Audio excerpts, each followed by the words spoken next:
The colony ship Endless Dawn was dying. Captain Yuna could see it in every warning light that flashed red across her control panel. She could hear it in the screaming alarms that filled the bridge. She could feel it in the way the ship shook and groaned like a wounded animal. Outside the cracked viewport, the Valori fleet waited. 12 warships hung in the black void of space, their weapons glowing with deadly energy. They had appeared from nowhere, surrounding the Endless Dawn like wolves around a wounded deer. There had been no warning, no chance to run. Yuna pressed her hand against the cold glass and watched oxygen leak from the holes in her ship's hull. The white gas escaped into space and disappeared forever. Every breath her passengers took brought them closer to death. 3,000 colonists. That was how many souls she carried. Families who had sold everything they owned to start new lives on a distant world. Children who had never known any home except the metal corridors of this ship. Old people who wanted to see one more sunrise before they died. All of them were depending on her. And she had failed them. "Captain," Lieutenant Dohan said from his station. His voice was steady, but Yuna could see the fear in his young eyes. "The Valori are charging their main weapons. They will fire in approximately 3 minutes." Yuna nodded slowly. She had known this moment was coming. The Valori did not take prisoners. They did not negotiate. They simply destroyed anything that entered their territory, and the Endless Dawn had drifted too close to their border during a navigation error. She had tried to explain. She had tried to apologize. She had offered to leave immediately. The Valori had laughed at her. Their commander, a tall creature with gray skin and 4 arms, had told her that humans were insects, that their deaths would serve as a warning to other insects who dared to fly near Valori space. "Begin evacuation procedures," Yuna ordered. Her voice did not shake. She was proud of that. "Get as many people to the escape pods as possible." "Captain, the escape pods cannot outrun their ships." "They will, I know." Yuna cut him off. "But some of them might survive long enough for help to arrive. Some is better than none." Dohan nodded and began sending orders through the ship's communication system. Throughout the Endless Dawn, people started running. Parents grabbed their children. Couples held hands. Some prayed. Some cried. Some simply stood frozen, unable to believe that this was how their lives would end. Yuna stayed on the bridge. A captain always went down with their ship. That was the old Earth tradition, and she believed in it.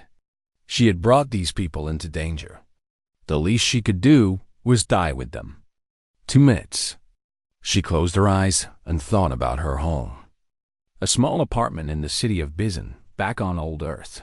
Her mother had grown flowers on the balcony. Red roses and white lilies.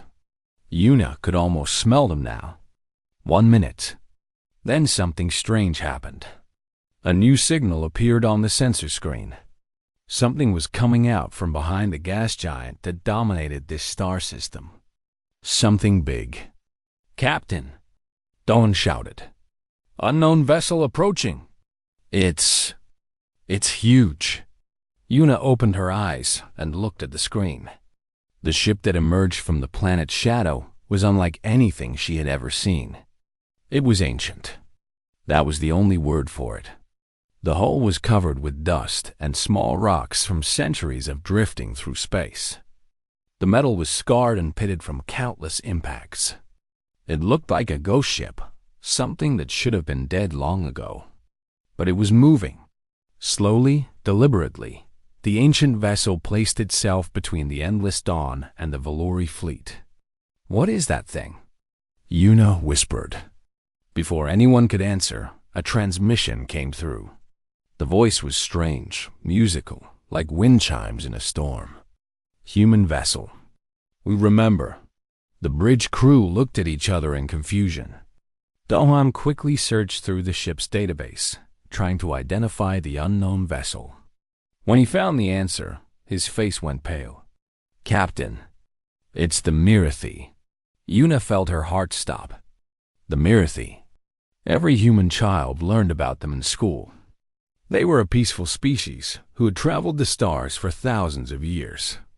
They had been artists, philosophers, healers, and 200 years ago, they had been destroyed. A plague had swept through their population, killing billions. The galaxy had assumed they were extinct. That's impossible, Una said. The Mirathi are all dead. Apparently not all of them. Dahan pulled up more information. Captain, look at this. 200 years ago, a Terran medical ship found a Mirathi generation vessel. The Mirathi were dying from the plague. The human crew spent 3 months creating a cure. They saved 11,000 lives. Una stared at the ancient ship on her screen. 11,000 survivors. For 200 years, they had hidden somewhere in the galaxy, recovering, rebuilding. And now, when humans needed help, they had appeared. The Valori commander's voice cut through the silence. He sounded angry and confused. Unknown vessel, identify yourself and withdraw immediately. This is Valori space. You have no authority here. The musical voice of the Mirathi responded calmly. We are the Mirathi. We have no authority. We have no weapons that can match yours. We have only one thing. And what is that? Memory. 200 years ago, humans saved our species. They asked for nothing in return. They expected nothing. But we remembered. We have always remembered. And today, we pay our debt. The Valori commander laughed. It was an ugly sound. You are 1 ship against 12. You will die, and then we will destroy the humans anyway. Your sacrifice means nothing. Perhaps, the Mirathi replied. But perhaps not. Either way, we will not stand aside while innocent people are murdered. That is not who we are. That is not who the humans taught us to be. The ancient ship began to move forward. Its weapons, old and weak compared to the Valori technology, started to charge. Una watched with tears in her eyes. The Mirathi were going to die. They knew it. Everyone knew it. But they were doing it anyway, because 200 years ago, some humans had been kind to them. She thought about those human doctors and nurses on that medical ship. They had probably never imagined that their kindness would matter. They had just done what humans do. They had helped people who needed help. And now, 2 centuries later, that kindness was being repaid. The Mirathi ship opened fire. The battle that followed was short and brutal. The ancient vessel fought bravely, but it was no match for 12 Valori warships. Within minutes, it was burning, breaking apart, dying. But those minutes were enough. The escape pods from the endless dawn scattered into space. Some were destroyed. Many were destroyed. But some survived.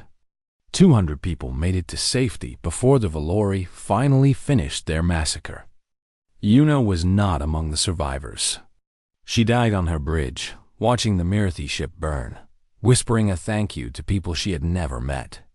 But her story did not die with her. The survivors told everyone what had happened. They told them about the ancient ship that had appeared from nowhere. They told them about the musical voice that said, "We remember."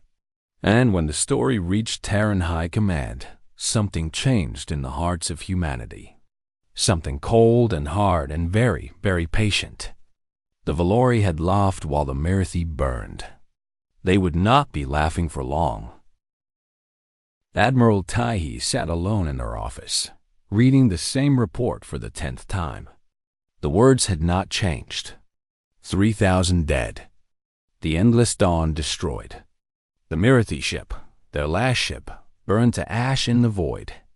200 survivors floating in escape pods, rescued by a passing merchant vessel. She put the report down and looked out her window. The planet New Bizin stretched below her, green and blue and beautiful. Millions of humans lived there, going about their daily lives, not knowing how close they had come to war. The Valori thought they had won. They had destroyed a colony ship and killed an ancient species that dared to help humans. They expected the Terrans to be angry but powerless. They expected some diplomatic protests, maybe some trade restrictions. Nothing serious. Nothing that would threaten their power. They had no idea what they had started. Tihi was 63 years old. She had served in the Terran Navy for 40 years. She had fought in 3 wars and won all of them. But she had never felt anger like this before. It burned in her chest like a small star, hot and constant. The door opened and Commander Jinho walked in. He was a big man with a scar running down the left side of his face, a gift from the Rim Wars. He had been fighting alongside Tihi for 20 years. He knew her better than anyone. "The fleet commanders are waiting," he said. "Let them wait." Tihi did not look away from the window. "Tell me something, old friend. What do you think the Valori expect us to do?" Jinho considered the question. "They expect us to do nothing. Our fleet is too small to challenge them.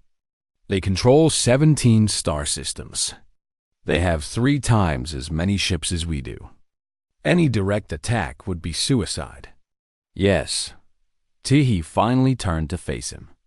Her eyes were cold. "That is exactly what they expect. And that is exactly what we will not do." She walked to her desk and activated the holographic display. A map of the galaxy appeared in the air, thousands of stars glowing like tiny jewels. She touched several of them, and they changed color. "These are every species that humans have helped in the last 500 years, she said. "The Keth, whose cities we rebuilt after the Scourge Wars. The Hollow Men, whose species we saved with our medical technology. The Sora Collective, whose planet we rescued from environmental collapse. The Greth, whose children we protected during the stellar storms." Jinho stared at the map. There were dozens of marked stars. Maybe 100. "Admiral, what are you planning?" Tihi smiled, but there was no warmth in it. "The Valori think we are weak because we help others without asking for anything in return. They think kindness is foolishness. They are about to learn how wrong they are." She touched a button on her desk. "Send the messages. All of them. To every species we have ever helped." "What will the messages say?" "Simple words." Tehi looked at the map, at all those glowing stars scattered across the darkness. "We remember what we did for you. Now we need to know if you remember too." Over the next few days, hundreds of messages went out from Terran space. They traveled through relay stations and communication satellites, crossing vast distances in the blink of an eye. They reached ice worlds and desert planets, gas giant moons and asteroid colonies. They reached species that looked like rocks, and species that looked like clouds, and species that looked like nothing humans had ever imagined. And each message said the same thing. "We are not asking you to fight. We are not demanding payment for what we did. We are simply asking you to remember. The Valori killed 3,000 of our people. They destroyed the last of the Mirithi, who died trying to protect us. We are going to respond. We thought you should know." The first response came from the Keth. Their message was short. "We remember. Our ships will arrive in 7 days." The second response came from the Hollow Men. "We remember. Tell us where to go." The third response came from the Sora Collective. "We remember. We bring no weapons, but we bring something better. Our minds are yours." More responses came. From the Greth, from the Pale Wanderers, from the Stone Singers, from species whose names humans could not even pronounce. Some sent ships. Some sent supplies. Some sent information about Valori weaknesses that they had gathered over centuries of quiet observation. Not everyone responded. Some species were too far away to help. Some were too weak. Some had their own problems to deal with. Tihi had expected this. She had not expected everyone to come. But enough came. More than enough. In the Vellori capital, the Emperor received intelligence reports that made him very uncomfortable. Ships were moving through space, all heading toward Terran territory. Different designs, different sizes, different species, all converging on the same destination. "What is happening?" he demanded. His advisors did not have a good answer. This was not how the galaxy worked. Species did not help each other. Everyone looked out for themselves. That was the natural order of things. "Perhaps they are planning to invade each other?" one advisor suggested, "using our attack on the humans as cover for their own wars." The Emperor wanted to believe this. It made sense. It fit with everything he knew about the universe. But deep in his heart, a small voice whispered that something was wrong.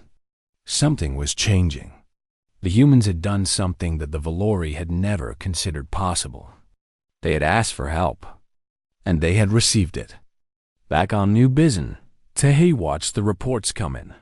40 Keth warships, 12 hollow men carriers, 1,000 linked mines from the Sora Collective, 3 Greth dreadnoughts, ancient living ships that had not moved from their orbits in 200 years. Jinho stood beside her, reading the same reports. "I never thought I would see this," he said quietly. "All these different species coming together for us." "They are not coming together for us," Tehi corrected him. "They are coming together because of us. Because we helped them when they needed help. Because we never asked for anything in return. Because we treated them like friends instead of tools." She turned off the display and walked toward the door. The Vellori see the galaxy as a place of competition. Every species for itself. The strong take from the weak. That is how they have always lived. She paused at the door and looked back at Jinho. Humans see the galaxy differently. We see it as a neighborhood. Sometimes neighbors need help.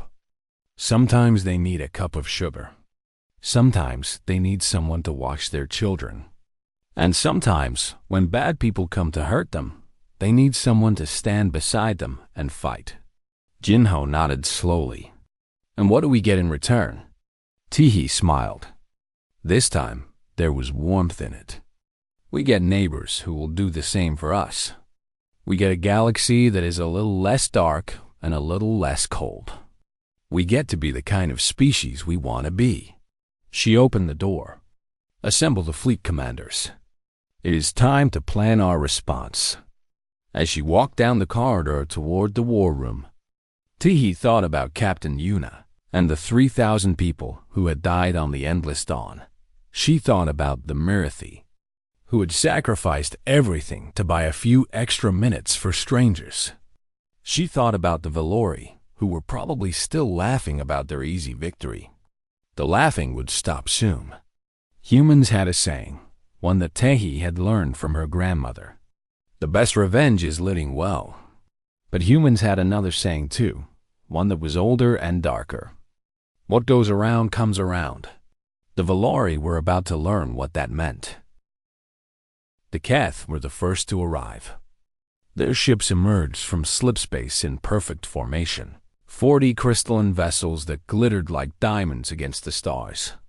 Each ship was a work of art, grown from living crystal in the orbital foundries of their homeworld. Ambassador Hana watched them approach from the observation deck of Starbase 7. She had been chosen to meet with the allied species, to coordinate their efforts, to turn this collection of different peoples into something that could fight together. It was the most important job of her life. The Keth ambassador transported aboard within the hour. His name was impossible for humans to pronounce, a series of musical tones that sounded like glass singing. Hana called him Keeper because that was the closest translation of his title. Keeper was tall and thin, his body made of the same living crystal as his ships. Light passed through him, creating rainbows on the walls whenever he moved. He was beautiful in a way that hurt to look at. "We have come," he said simply. His voice was like wind through crystal chimes. Hana bowed deeply. We are grateful, but you did not have to come. The debt we are owed is to the Valori, not to you.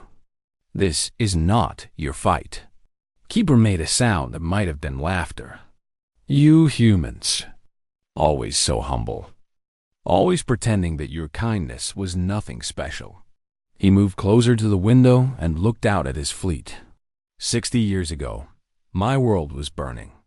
The scourge had come, and they destroyed everything. Our cities, our farms, our foundries. Millions of my people died. The survivors had nothing. We were ready to give up and let our species fade into extinction. He turned back to Hana. Then the humans came. They brought food. They brought medicine. They brought engineers who helped us rebuild our foundries. They stayed for 5 years, asking for nothing, expecting nothing. When they left, they said only this: take care of yourselves. The galaxy needs more beauty in it. Hana felt tears forming in her eyes.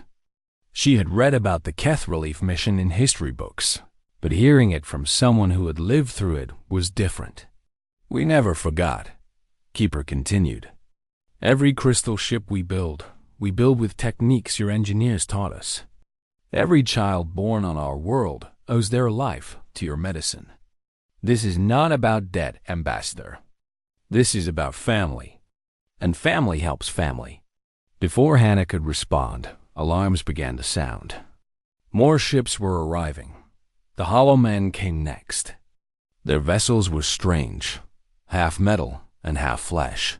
Machines that had grown together with organic matter in ways that looked almost wrong. But those ships were tough.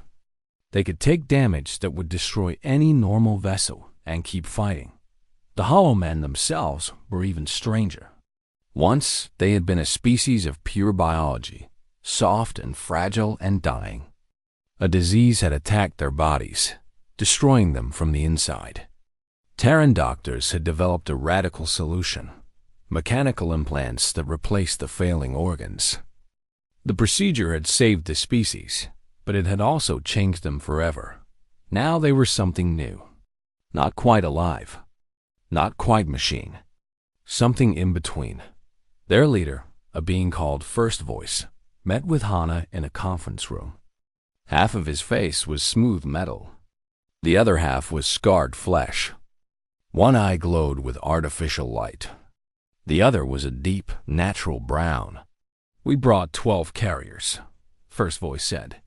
His voice buzzed slightly, filtered through mechanical systems. 200 fighters, all crewed by volunteers. We did not expect so many, Hana admitted. First Voice tilted his head. You gave us life. Not just survival, but actual life. Your doctors treated us like people, not like experiments. They cried when they could not save someone.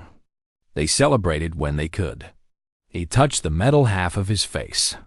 Every implant in my body was designed by human hands. Every Hollow Man walking today exists because humans cared enough to help us.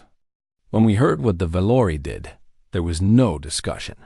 There was no debate. We simply came. The Sora Collective arrived next, and they were unlike anything else in the fleet. Their ships were small and fragile, designed for speed rather than combat. The Sora themselves were bird-like creatures, covered in bright feathers of every color.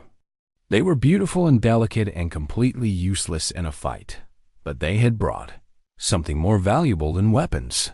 1,000 Sora had come, and they were all linked together in a single mental network. When they joined their minds, they could reach across vast distances. They could read enemy communications. They could send false signals. They could turn order into chaos. We cannot fight, their speaker, a bright blue female named Cloud Song, told Hana. Our bodies are weak. Our ships are slower than children's toys. But we can think. And we can confuse. When the battle comes, the Valori will not be able to trust anything they hear or see. Hana nodded gratefully. That may be worth more than 100 warships. Cloud Song made a trilling sound of pleasure. 30 years ago, our world was dying. The air was poison. The water was acid. Our eggs would not hatch. Your people came with machines that cleaned the air and the water. They stayed for 10 years until our world was safe again. She spread her wings, showing off feathers that sparkled like jewels. Our children can fly because of you. Our songs can be heard because of you. We will never forget. The last to arrive were the Greth. Their ships were the largest things Hana had ever seen. Each dreadnought was miles long, a living mountain of metal and stone and organic matter. They were so old that no one knew exactly when they had been built.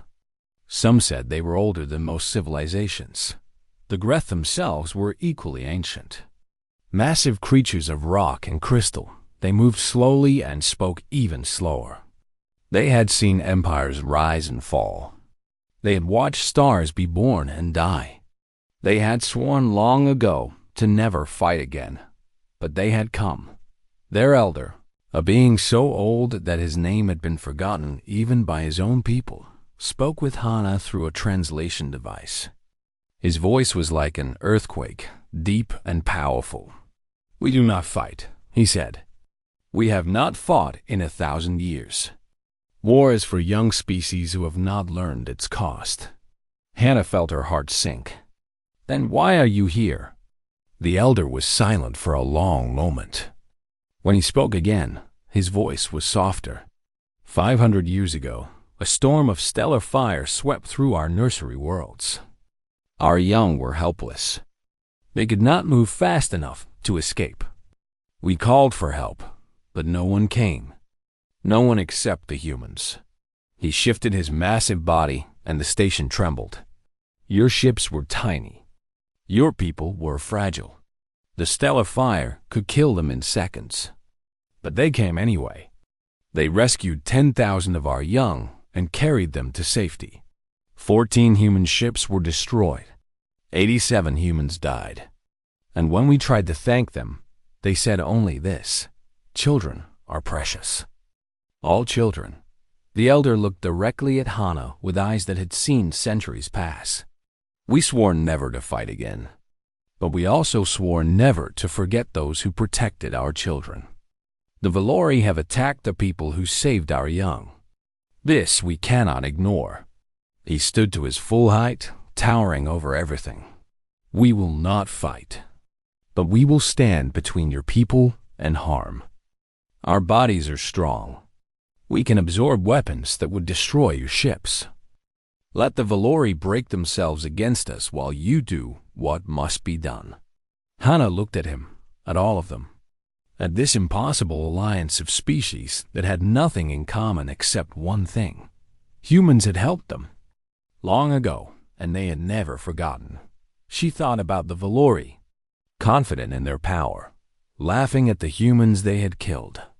They had no idea what was coming. They could not even imagine it, because the Valori had never helped anyone. They had never been kind without expecting payment. They had never understood that kindness creates bonds stronger than any treaty, stronger than any threat. They were about to learn. "Thank you," Hana said to all of them, her voice thick with emotion. "Thank you for remembering." Keeper made his crystalline laugh again. "Thank you for being worth remembering." The fleet began to move toward Valori space. And for the first time in their long history, the Valori had reason to be afraid. The Battle of the Valori Threshold began at dawn, though dawn meant nothing in the endless darkness of space. The Valori had chosen this place to make their stand. It was the gateway to their home systems, protected by defense platforms and minefields and 300 warships. They were confident. They were ready. They knew they outnumbered the Alliance fleet. What they did not know was that numbers were not everything. Captain Suji stood on the bridge of the Retribution, watching the enemy fleet on her display screen. 300 ships. Heavy cruisers, battleships, carriers filled with fighters. the most powerful military force in this sector of the galaxy. Against them, the Alliance had brought 200 ships. On paper, it was a losing battle. Suji smiled. Paper could not account for what was about to happen. "All ships report ready," her communications officer announced. "Good." Suji touched a button on her console. "Sora Collective, begin operations." Somewhere in the fleet, 1,000 bird-like minds joined together. They reached out across the void, touching the Valori communication systems like invisible fingers. They did not attack. Not yet. They simply listened, learned, and prepared. The Valori commander, a cruel admiral named Vex, sent his first order. "All ships advance. Destroy them quickly." The order went out to his fleet. But something strange happened. Some ships received the order correctly. Others received different orders. "Turn left. Turn right. Stop. Retreat. Fire on friendly vessels." Confusion spread through the Valori formation like fire through dry grass. Ships began to move in different directions. Some captains tried to call for clarification, but their communications were filled with static and false voices. "What is happening?" Vex screamed at his officers. "Why are they not following orders?" No one could answer him. The Sora Collective was inside their systems now, turning every message into chaos. The Valori fleet, so organized moments ago, was falling apart. This was when the Keth attacked. Their crystalline ships swooped forward, 40 diamonds cutting through the darkness. The Valori turned their weapons on them and fired. Massive beams of energy lanced out, powerful enough to cut through any normal ship. But Keth ships were not normal. Their crystal hulls bent the light, redirected it, refracted it. The Valori weapons fire scattered in 100 directions, and some of it bounced back, striking the ships that had fired it. The Valori had never seen anything like this. Their weapons, their greatest strength, were being used against them. "Change tactics," Vex ordered. "Use projectile weapons. Physical ammunition." But his orders were lost in the chaos of confused communications. Only some ships heard him. Others kept firing their energy weapons, destroying themselves. The Hollow Men struck next. Their biomechanical ships came from above and below, hitting the Valori formation from unexpected angles. They moved with strange, jerking motions that were hard to predict, and their crews felt no fear. Fear was a biological response, and the Hollow Men had replaced most of their biology with machines. They pressed attacks that would have terrified any organic crew. They flew into the heart of the enemy formation, taking damage that would have killed normal ships, and kept fighting. Captain Suji watched a Hollow Man carrier crash directly into a Valori battleship. The carrier was destroyed, but so was the battleship. The Hollow Man had calculated the trade and decided it was worth it. Cold, logical, terrible. Incoming message from First Voice, her communications officer reported. Suji activated the channel. First Voice, report. Carrier 7 has been destroyed. Carrier 12 is heavily damaged. We have destroyed 4 enemy battleships and 12 cruisers. Can you continue? We can fight until none of us remain. First Voice's mechanical voice held no emotion. That is what we came to do. Suji felt a chill run down her spine. The Hollow Men were not just brave. They were willing to die, every single one of them, to repay a debt they felt they owed. She hoped it would not come to that. Hold position, she ordered. The Greth are moving. The Greth dreadnoughts advanced slowly. They were so massive that smaller ships had to get out of their way or be crushed. The Valori turned their heaviest weapons on these living mountains of metal and stone. Missiles struck the Greth hulls. Energy beams scorched their surfaces. Explosions bloomed across their bodies like flowers of fire. The Greth kept coming. They absorbed the punishment like ancient gods, shrugging off the attacks of insects. Their hulls healed themselves, organic matter growing back to replace what was lost. They did not fire back. They had no weapons. They simply advanced, unstoppable, inevitable. The Valori ships in their path tried to retreat. Some succeeded. Many did not. The Greth dreadnoughts moved through the enemy formation like whales moving through schools of fish, crushing anything that could not escape in time. Admiral Vex watched his fleet being torn apart. His communications were useless. His energy weapons were being reflected back at him. His heaviest attacks could not stop the Greth. His crews were dying by the thousands. For the first time in his life, he felt fear. Fall back. He screamed into his broken communications. All ships fall back to the second defensive line. Some ships heard him. They began to retreat, trying to escape the chaos. But the Terran fleet had been waiting for this moment. 20 human dreadnoughts emerged from behind the Alliance formation. They had been hiding, waiting, letting their allies soften the enemy before joining the fight. Now they struck with precision and fury. Captain Suji led the attack personally. The Retribution plunged into the retreating Valori ships, its weapons firing constantly. Around her, other Terran vessels did the same. The battle became a slaughter. Valori ships tried to surrender, but the Sora Collective had so thoroughly corrupted their communications that no one could hear them. Ships tried to run, but the Keth crystals surrounded them, boxing them in. Ships tried to fight, but the Hollow Men were there, fearless and relentless. In 6 hours, it was over. The Valori fleet was destroyed. Not just defeated, destroyed. Only a handful of ships escaped to carry news of the disaster back to their emperor. Admiral Vex was captured alive. His flagship had been disabled by a Terran strike team, and he had been pulled from his command chair by soldiers who looked at him with cold contempt. They brought him to the Retribution, to Captain Suji. She stood before him, small and human and utterly unafraid. 3,000 people, she said quietly. Families, children. You killed them and laughed about it. Vex tried to speak, to explain, to justify. Suji raised her hand, and he fell silent. The Marathi died trying to protect those people.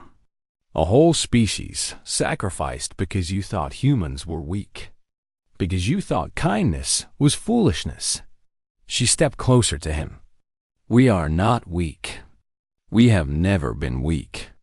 We simply choose to be kind. And now you know what happens when you mistake that kindness for weakness. Vex looked at her, at the Alliance fleet visible through the windows, at the wreckage of his proud armada floating in the void. What will you do with me? He asked. Suji considered the question. She wanted him dead. Part of her wanted to kill him slowly, painfully, to make him suffer the way the colonists on the Endless Dawn had suffered. But that was not the human way. That was the Valori way. You will stand trial, she said finally. You will answer for your crimes in front of the galaxy. And then you will spend the rest of your life in a prison, watching as the empire you served crumbles into dust. She turned away from him, because that is what is going to happen. Your people made an enemy of every species that has ever known human kindness. And there are a lot of those species, more than you can imagine.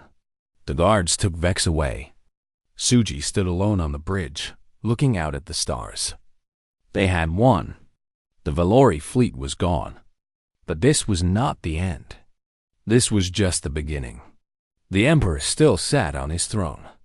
The Valori still held 17 star systems. There was more fighting to come. But for the first time, Suji allowed herself to hope. They had proven something here today. They had proven that kindness was not weakness. That helping others was not foolishness. That the bonds of gratitude and friendship were stronger than any weapon. The galaxy was watching, and the galaxy would remember. Suji touched the memorial band she wore on her wrist. It carried the names of everyone who had died on the Endless Dawn. 3,000 names. Too small to read, but always present. "We have not forgotten you," she whispered. "And we never will." Outside, the stars burned cold and bright. And somewhere in the distance, the Valori Emperor was beginning to understand that his world was about to change forever. The Galactic Assembly Hall had never been so full. Representatives from 100 different species filled the great chamber, their bodies ranging from tiny to enormous, from solid to nearly transparent. They had come from every corner of known space. Drawn by news of what had happened at the Valori threshold, Ambassador Yunji stood in the center of the hall, a small human woman surrounded by beings that could crush her with a thought. But she did not look small. She did not look afraid. She looked like someone who had come to deliver a message that would change everything. Behind her stood the representatives of the Alliance, Keeper of the Keth, First Voice of the Hollow Men, Cloud Song of the Sora Collective, and the Ancient Elder of the Greth. They had come to bear witness, to show the galaxy what human friendship looked like. The Valori ambassador sat in his designated seat, alone and despised. His emperor had sent him to negotiate surrender terms, to try to save what little could be saved. He did not look up. He did not meet anyone's eyes. "Honored representatives," Yunji began, her voice calm and clear. "I come to you today not as a conqueror, but as a neighbor." A murmur ran through the assembly. This was not how victors usually spoke. 3 months ago, the Valori destroyed a human colony ship called the Endless Dawn.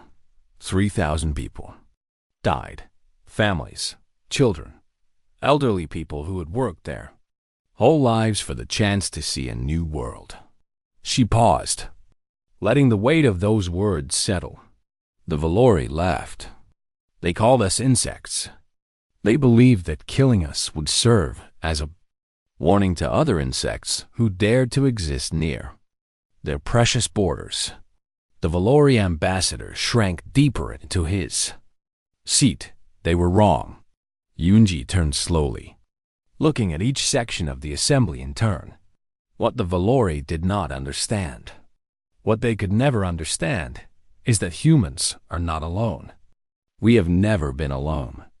Because for 500 years, we have been building something. Not an empire. Not an army. Something more powerful than either. She gestured to the representatives behind her. We have been building friendships. We have been extending hands to species in need. We have been sharing our medicine, our technology, our knowledge. We asked for nothing in return. We expected nothing in return. We did it because it was right. We did it because that is who we are. The Elder of the Greth spoke, his voice like distant thunder. The humans saved 10,000 of our children 5 centuries ago. 87 of their people died doing it. When we tried to repay them, they said that children are precious. All children. First Voice was next. The humans gave my species a future. When we were dying, they created technology that let us live. They treated us like people, not like experiments. They cried when they could not save us. They celebrated when they could. Cloud Song spread her brilliant wings. The humans healed our world. They cleaned our air and our water. They stayed for 10 years, asking nothing. Because of them, our eggs can hatch. Because of them, our songs can be heard. Keeper of the Keth made his crystal chime voice ring through the chamber. The humans rebuilt our cities and taught us new ways to grow our ships. They called our work beautiful. They said the galaxy needed more beauty. Onji waited for them to finish. Then she continued. The Valori believed we were weak because we help others without expectation of return. They thought kindness was foolishness. They thought they could kill us and face no consequences. Her eyes hardened. They were half right. We do help others without expectation. We do not keep accounts of favors. We do not demand payment for kindness, but we remember. We remember everything, and so do our friends. She turned to face the Valori ambassador directly. Let this serve as notice to the galaxy. Terrans will always extend a hand to those in need. We will share our medicine, our technology, our resources. We will rebuild your worlds and shelter your children. We ask nothing in return. The ambassador looked up, hoping perhaps that this meant mercy was coming. Yunji's expression did not soften. But if you mistake our kindness for weakness, you will learn how wrong you are. If you harm the innocent, if you prey upon the helpless, if you laugh while others burn, then every hand we have extended becomes a fist. Every debt we have forgiven becomes a debt we are owed. And we collect. The assembly was completely silent. The Valori Empire has been defeated. Their fleet is destroyed. Their military power is broken. They will pay reparations to the families of the Endless Dawn. They will establish a memorial to the Mirathi, whose last survivors died protecting us. They will surrender the systems they took by force and allow those species to govern themselves. She listed the terms calmly, like she was reading a grocery list instead of dismantling an empire. And they will live. Their people will not be harmed. Their worlds will not be bombed. Their children will not be punished for the crimes of their leaders. This caused a stir in the assembly. Many species had expected genocide, the traditional response of conquering powers throughout galactic history. Why? Someone called out. After what they did to you, why show them mercy? Yunji smiled. It was a sad smile but genuine, because that is who we are. Humans do not become the monsters we fight. We do not sink to the level of those who harm us. The Valori killed 3,000 of our people. We could kill 3 billion of theirs. We could burn their worlds and salt their fields and make sure they never rise again. She shook her head. But then, what would we be? Just another empire built on blood. Just another species that takes what it wants and destroys what it fears. We did not come to the stars to become that. She turned back to the full assembly. We came to the stars to make friends, to explore, to learn, to help, to build a galaxy where children of every species can grow up without fear. That is what humans want. That is what we have always wanted. Her voice grew stronger. Some species see the universe as a competition. Everyone against everyone else. The strong take from the weak. That is one way to live. But it is a lonely way. A cold way. A way that leads only to death and emptiness. She gestured to her alliance partners. Humans see the universe differently. We see it as a community. We see every species as a potential friend. We see every world as a potential home. We believe that if we help enough people, if we are kind enough and patient enough, eventually the kindness will come back to us. Not because we demand it, but because that is how kindness works. The elder of the Greth spoke again. This is true. We have lived for thousands of years. We have seen empires rise and fall. The ones built on fear always crumble. The ones built on friendship sometimes last. And Ji nodded to him gratefully. The Valori thought they could attack us because we were soft. They were right. We are soft. We feel pain. We grieve for the dead. We cry when we lose people we love. She raised her chin. But we are also strong. Strong in ways the Valori never imagined. Because when you hurt us, you do not just make an enemy of humanity. You make an enemy of everyone humanity has ever helped. And that is a lot of enemies. She looked directly at the watching cameras that were broadcasting her words across the galaxy. So here is my promise to the galaxy. Humanity will continue to help those who need help. We will continue to be kind to strangers. We will continue to share what we have and heal what is broken and build what is needed. A voice dropped, becoming quiet but somehow more powerful. But remember this. The Mirithi sacrificed themselves for us because we helped them once 200 years ago. Imagine what we will do for species that have helped us in return. Imagine what kind of friends we can be when friendship goes both ways. She stepped back from the central platform. We would rather be your friends, but we are very, very good at being your enemies. The choice is yours. The assembly sat in stunned silence. Then, slowly, the Keth delegation began to make a sound. It was like glass singing, their version of applause. The hollow men joined in, their mechanical voices creating a strange harmony. The Sara collective released a burst of colorful light.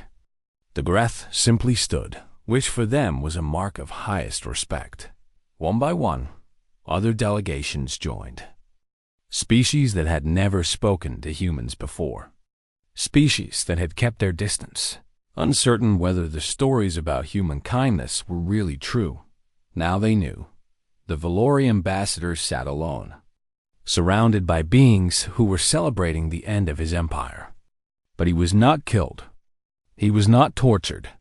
He was not even publicly humiliated beyond what the situation required, because humans did not do those things, even to their enemies, even to people who deserved it. And that, more than any weapon or fleet or alliance, was what made humans truly dangerous. They were kind. They were patient. They were forgiving. But they never, ever forgot. Somewhere in the back of the chamber, a young alien turned to their parent and asked, "Can we be friends with the humans?" The parent looked at the small human woman who had just reshaped galactic politics with nothing but words and a smile. "I think we should try," they said. "I think we really should." And across the galaxy, in homes and ships and stations too numerous to count, other beings were thinking the same thing. The age of empire was ending. The age of friendship was about to begin, and it had all started because some humans, long ago, had decided to be kind to strangers. That was the human way. That was why they would inherit the stars.